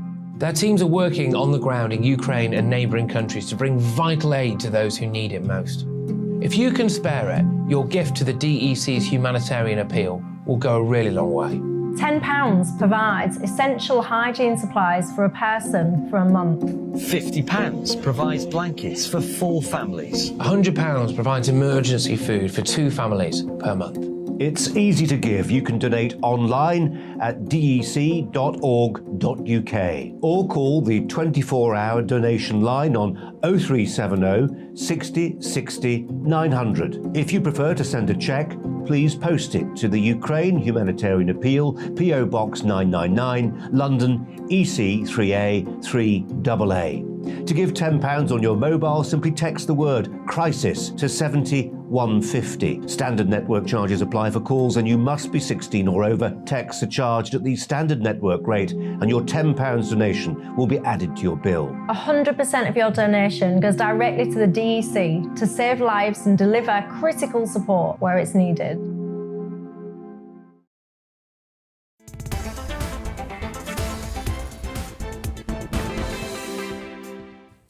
Good afternoon. It is just 5:36. This is GB News on TV, online and on digital radio.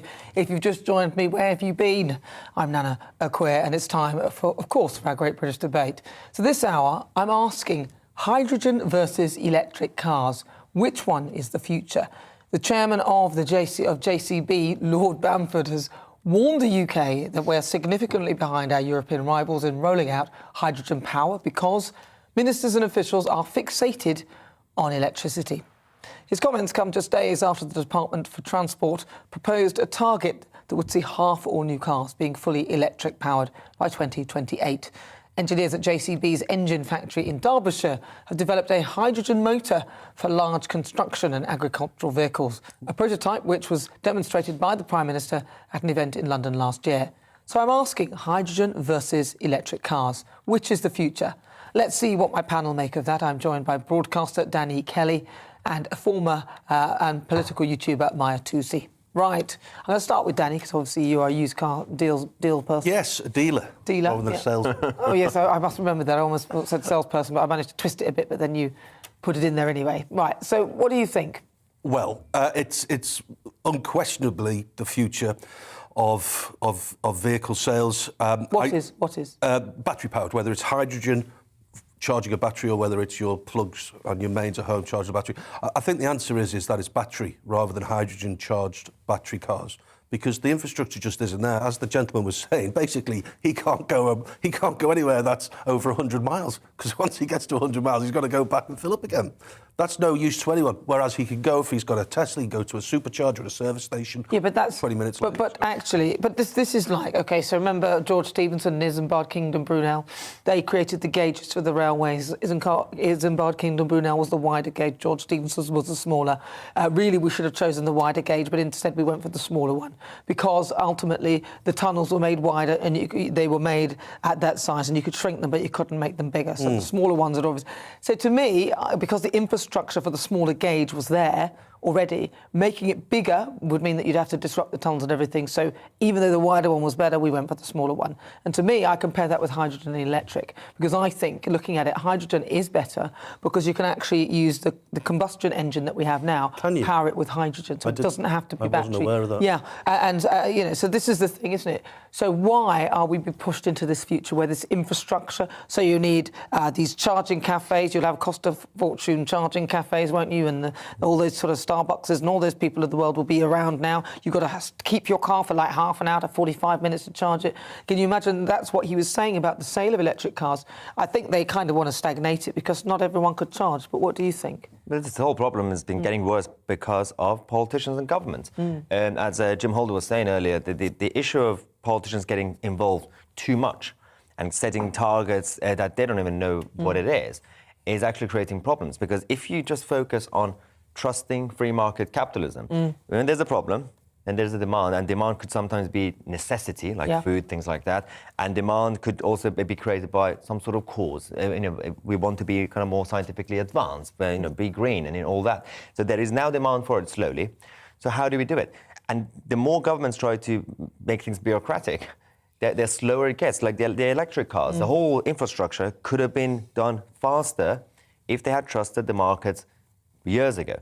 So it's getting there more with electric cars now, but hydrogen also has a lot of potential. It both should exist. All energy sources should exist, but they should also actually compete with each other. So governments are trying to help both at the same time. No, let them compete with each other. Yeah, I actually now listen to that, I do. But then if you look at hydrogen, whilst what you need is a hydrogen station, but you don't need all the rest of it. So you don't need the charging point, you don't need this, you don't need that, you don't need the batteries in the car. It can be a tank. You fill the tank with hydrogen, right? So for me, if I look at it, it seems pretty obvious that the one I would choose would be the one that you can put in a tank because that way I don't have to change all the cars and everyone does. I mean, think of all the scrap metal from the old cars now. Think of the fact that we're going to have to take up and dig up the ground to put in these charging points. I mean, where's the cable going to go? If you live in an apartment block, what's going to happen? How are you going to... You've got no chance. And then what about the queues at the petrol stations or the electric stations? It doesn't make sense. I mean, does it make sense to you? No, it doesn't. And they are going to have to... Big swathes of greenbelt land around motorway service stations. They are going to have to be developed now to have hundreds of charging points. I drove down from Warwick, 93 miles, and I went past half a dozen service stations, and they have about 8 or 10 pumps on each service station. Now, how is that going to satisfy the market when the vast majority of cars are electric? Do you know what I think? I think when you get... It's crazy. You know when you go on the motorway, because I drove up to Wales the other day, you know when you go on the motorway and then you park at one of the big sort of service stations, I think where you're parking the car, they're going to have charging things there. And they're going to have one on every... In fact, I've probably just given them an idea. They probably hadn't thought of it. But, you know, they're going to have one there. So it's not going to be a forecourt anymore. It's literally going to be a car park, because that's what it's going to be. Yeah. That is going to cost a fortune. Well, of course it is. That is going to cost. But the government, again, also, electric cars and the whole technology could actually be even better and get easier and cheaper. But governments and politicians, the way they sold it, they didn't do it properly. So they made it unpopular. Firstly, they sold the idea at a time a few years ago when it was not ready. So people are like being put off, of course. And hydrogen is now kind of the alternative solution. So people say, because electric cars, the whole infrastructure has been bad. So that's the solution. Both could be a solution, but both also have problems. And I don't understand why politicians are trying to basically help both at the same time without making them to actually fight against each other in a very competitive way. Crazy thing is, being a used car dealer, I find that there is little to no interest in electric vehicles from the second-hand market. No. Now, sure, people don't come to me for electric cars. I get that. My customers just want petrol cars. They want diesel cars. They should have... This 2030 target of banning all new petroleum or diesel-powered cars is crazy. They should phase them out, yes, but they should give people the options to still buy them. We're a tiny little contributor to the world's CO2 problem. Yeah, but or you could manipulate the engine so that you could actually fill it with hydrogen instead. I mean, I don't get why. You know, I've been reading about it. It says that the combustion engine you could convert to a hydrogen engine, or they could make cars with that sort of engine, but you then don't need to create... The only infrastructure you'd really be changing would be the forecourts and the petrol stations, or the, you know, so you wouldn't have as many of those. You'd probably have more hydrogen stations. You said it's about 10 minutes. That's reasonable. Yeah. I'm OK to wait 10 minutes. I'm not happy with waiting 20 or 25. Just a few seconds to add. A perfect example of trusting the market is the tobacco companies are now moving towards becoming vape companies. And that's happening because you're trusting the market. If the government was trying to push and force ban on cigarettes within the next 5 minutes, it wouldn't have happened. No. Trust the market. Let the market get on with it. Well, I've been asking you as well at home, what do you think, hydrogen versus electric cars, which is the future? Lots of you have been giving us your views. Paul says there may be more power surges than we expect with electric cars. I worry there'll be power cuts galore to greet us. Exactly. How are they going to manage that? If everyone plugs in their car overnight, we're going to have, you know, outages, aren't we? OK, let's see what Colin's saying. He says hydrogen has a risk of explosion, unlike electric cars, but it doesn't burn like petrol. Hydrogen can also be cheaper than electric and can travel long distance. Well, yes, but they all have risk of explosion, don't they? I mean, on a forecourt, there's a risk of explosion. Petrol has a risk of explosion. But you need a match to go with it, though, don't you? So what you're saying? Don't give them ideas. You need something. No, but or a mobile phone. Not just a match. A mobile phone could spark something. No, that's been proven to be a load of baloney. That mobile phones on forecourts don't cause fires. Well, that's what that's what they tell us. That's what I've been told as well. Health and safety. Where did you hear that? Sorry, just to confirm your Top source. Gear. Top Gear. The BBC's Top Gear did a big experiment where they covered a pint of petrol with mobile phones and then rang them. Nothing happened. Well, I don't think I'd take the risk just in case. I don't. I can't verify that, but Danny said it, so it must be true. Right, let's see what Anthony says. Hydrogen is far better power source for cars. Lithium batteries are polluting the polluting to dispose of after 8 years. Exactly. Look, what happens when your mobile phone dies? When the battery goes and it won't. Notice how it loses its charge gradually. Isn't that, it loses its ability to charge over time? Yeah. Isn't that what's going to happen? And what do? Do you A, buy a new battery, or do you B, chuck the phone away and buy another one? Which one do you do? Which one do you do? Chuck the phone away. Exactly. Do you not think that might happen with cars? No, because they've got technology now to repair the battery. Yeah. Next question. We'll see about that. Yeah, well, I'm not seeing that happen, but we'll see. Yeah, but we'll see Unless if you that... see it with your own eyes, you don't believe it. If I tell you something... Especially if you tell me something. Right. It's who's this? This is Steve. Steve says it's hydrogen for cars. No brainer. All the infrastructure is already in place. Petrol stations could become hydrogen stations. That is the point, isn't it? Engines can run off hydrogen, so service garages and car manufacturers don't have to change that much.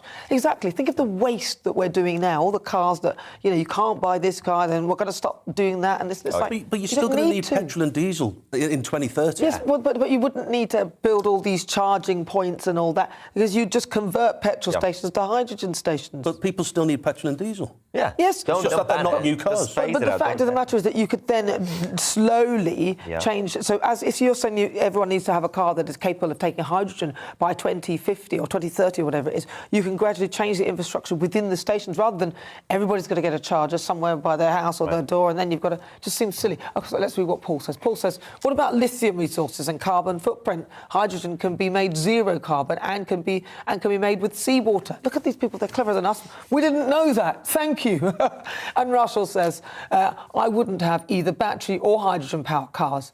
These are synthetic fuels available that can power petrol or diesel power cars without any modifications. Car makers are promoting it to governments, and they are not interested. These synthetic fuels emit zero CO2 or other pollutants. So what's he saying? Is he saying that there are fuels that actually have zero CO2 emitting instead of carbon? Is that what you're saying? I don't know. Synthetic fuels. He said he wouldn't have either, so you could have a synthetic fuel. Interesting. Well, listen, thank you very much for that. You're educating us. Look how stupid we look. No, but it's interesting. We'll research into that. But right now, it's time for Supplement Sunday. Now, this is the part of the show where me and my panel look at some of the other stories making the inside pages of the newspapers today. I'm joined, of course, with Danny Kelly and Maya Tusi. So, Danny, you can start. What have you got? Who has a story for us on boats? I've got a story. Because all of you Londoners live like rats on top of each other. Oh, nice. Londoners are swapping costly housing for boating life. The cost of living crisis is pushing Londoners to live on canal boats as they are priced out of the capital's increasingly unaffordable property market. I am lucky enough to live literally, I open my front door. I thought you were going to say you're lucky enough to have a big enough boat. Airbnb boat. Tugboat. A liner. He's on the boat again, it's like this. I'm lucky enough to live literally on 20 feet away from a canal, and it's a wonderful life. And every now and again you'll see these boats mooring up outside a little pub on the other side, and they have fabulous lives. They don't live like rats. No, well, they live next door in the same place as the rats, to be honest. Well, actually, yes, there are rats on canals. That's true. But one of my friends used to live on a canal boat, and she sold a few of them after a couple of years, and you have to do the mortgage within 5 years. But then by the end of it, you own it. And then when she sold it, she's actually now got her own house, which is mortgage-free because of the way she... made profit. from the boat. You don't pay council tax either. Yeah, you don't pay council tax. You don't pay council tax. You pay a mooring fee. Right. In fact, one of your colleagues, Chloe, who got us the drinks during the break, 3 of her friends live on 3 different canal boats because of the rats. because they don't want to live like rats. Rats, nice. Well, OK, let's see. Well, would you swap your boat for a house? Would you? My house for a boat? Your house for a boat, even? No, because I've got a house on a canal. Yeah, OK. But why would I want to do that? On a canal. No, so it'd probably sink. Teasing. Why would you? I want a proper big boat, like a yacht, just go around the world. I used to watch this programme on, I think it was Discovery, and they had the canal boats, people who'd make up these canal boats, but they weren't like canal boats, they were like palaces. Wow. And you walk along the boat and the lights light as you go, and oh my God, they were like, they had floors and they were stunning. I would swap my house for one of those, but no, not a canal boat. You won't see me on one of those. Next, Maya, you have a story on Elon Musk and Twitter. Yes, Elon Musk is causing more trouble. It's quite hilarious how ever since he became the largest shareholder of Twitter, 9.2% of the stake, he's been quite proactive. And he's getting a lot of hate. But he tweeted these polls saying that, the Twitter offices are still empty after lockdown because the company gave an option to staff to work from home. Should we just turn them into shelter for homeless people? And a lot of people actually answered yes. And he's also said, like, a lot of other kind of ideas about getting rid of the W in Twitter is basically just provoking the snowflakes who work at Twitter. But I'm guessing there's a reason he's doing this. Yeah, he's a maverick. But he has got a point. He knows what he's doing. I think he's planning to do not turning to shelter, but I think he's trying to do a shake-up. So we'll see. Do you think he has a point, though? Seriously, I mean, the offices are empty. They've probably got a lease on them. They have to keep them for a certain period of time. And also, it's such a land of mixed contrasts. America, particularly California, you've got some. Have you seen how many homeless people are living in Los Angeles and San Diego and San Francisco? It's unbelievable. And so that's where the Twitter headquarters are, I guess. Yeah, they could do, couldn't they? It's unbelievable how much poverty is out there. Yeah. Every left-wing authority area is actually had homelessness problems. Is the democratically held same we hear with Labour councils. The democratically held states seem to have a lot of poverty, where the Republican ones don't. And a lot more crime as well. Well, yeah, exactly. Rats. Well, so yes, OK, let's see. And finally, there's one from me, actually. And this one is a council worker in Somerset who's been spotted making a bit of a fool of himself when he was pictured trying to cut artificial grass on a roundabout. Now, it's thought that he worked. They were trying to basically get rid of the weeds growing through the fake grass. That's actually why it was there. South Somerset Council actually apologised and said that officers should hand pick weeds instead. It said that additional training will be provided. We are committed to protecting our environment, is what they said. So have you ever seen someone doing something silly or made a silly mistake, silly fool of yourself? Have you done anything like that? The additional training. Are they going to give them training to tell the difference between So he knows instead of going with a trimmer thing, he should actually just hand pick the weeds from the. just touch it. Someone is now going to have to get a third-party trainer in. And they're going to have a day off during the week, and everyone's going to learn how to... With PowerPoint presentation and everything. Learn the this difference is real. between certain things that are And guess what? It'll probably come out of our council tax. Oh, God, yeah. And I know, Danny, you've got a story for us as well. That's right. All councils in England will have to hold mini-referenda before changing street names under government plans to stop roads being renamed under pressure from campaigners. Now, listen, I live on Adolf Hitler Way. No, you don't. Of course I don't. No, that's terrible. Take that back. No, you don't mean that. Of course I don't, but this is the story. Yeah, but you couldn't couldn't have a street called that. I mean, that would just be deeply offensive. No, of course not. Or Bin Laden Close or something like that. It's not funny. Well, it's just taking it to an extreme to illustrate. Very extreme. Well, yes, OK, maybe it's an appropriate extreme, I don't know. But if somebody is going back through history and maybe the street has been named after a slave trader, or even in Liverpool there was some sort of controversy with Penny Lane. Yes, that's right. But there was a link to slavery or whatever. And now, rather than just change the names, they're actually going to start asking the people who live in the area, would you mind? Do you want that? This Well, name that would be a changed? good idea, wouldn't it, to ask the people around who live on the street before you go and change the name, because they're the ones that are going to bear the brunt of the mislaid post and the wrong address. I mean, look, I don't agree in changing the street names because it has links to slavery or anything like that. I don't believe in taking down statues and things like that if they're linked to slavery. I believe in explaining why they're there and to understand that history is history and it should be remembered so we don't make it present day. You know? Yeah. Expose people to history to actually look for them to learn. Exactly. So how do you feel about your street name then, Martus? You don't say it out loud, so otherwise people will be at your house. I never cared about any of these things. Even if their name is good or bad, you just walk around, just live your life. YOLO. What about you? I'll have to tell you off air because I don't want people to suss where I live. But I actually would be sensible. I live on a road which is named after someone who was married to someone incredibly controversial. I'll have to tell you off air, and it doesn't upset me. I can't tell you so much because through jigsaw identification, people will be able to. Was it Will Smith? So hold a reference. I tell you what, the message is. Ask people. Twitter poll. Rather than just change names, just ask them. Or rather, just don't waste our time, because most people won't. And how about you just spend our money on sort of getting the bins done at the right time and the sort of thing that we actually want you to do, rather than wasting your time talking about street names. It's embarrassing. It is embarrassing, and frankly, we're paying for it. But also, the Tories are saying, look, we're sick of this wokeness now. OK, you need to start asking the people who pay your wages, i.e. the constituents. Start asking people before you have this woke mindset. And don't send out leaflets either, because that's going to cost you. If you want to do it, go by foot and give yourself a limit on the time period, because we actually have things to do. Well, listen, I'm going to say today, on today's show, we've also been asking, is it over for Rishi Sunak? And according to our Twitter poll, 57% of you say yes and 43% of you say no. Has that changed over? It was 58.42. Yeah, 1% gone down. So it's gone up and gone down. Yeah. What do you think? Do you think he's toast, Danny? I think that this is going to be hard to shift when he's trying to convince other people that he wants more tax off you, and then people are going to say, well, it's all right for you and your missus, isn't it? Do you think because she's moved out from 11 down the street, do you think that... I don't know. What do you think, Mike? It's one of those that we'll either know by Monday or it's going to stay. It's going to be so quick. That's right. Literally by Monday morning, or it's just going to somehow stay right. And a successor, briefly, who would take his Probably place? Sajid Javid. They're going to give it back to Sajid now that Dominic Cummings is gone. Daddy? Sajid Javid, yeah. Why not? Yeah. Well, I'm available. I can do the job. I think I'll do. You couldn't job take better a than pay them. cut, I don't think. No, actually, that's a good point. Listen, I've got to say thank you so much to my panel, broadcaster Danny Kelly, and also political YouTuber Maya Tusi. And of course, thank you for your company at home. I'll be back on Friday at 4. Here's the weather.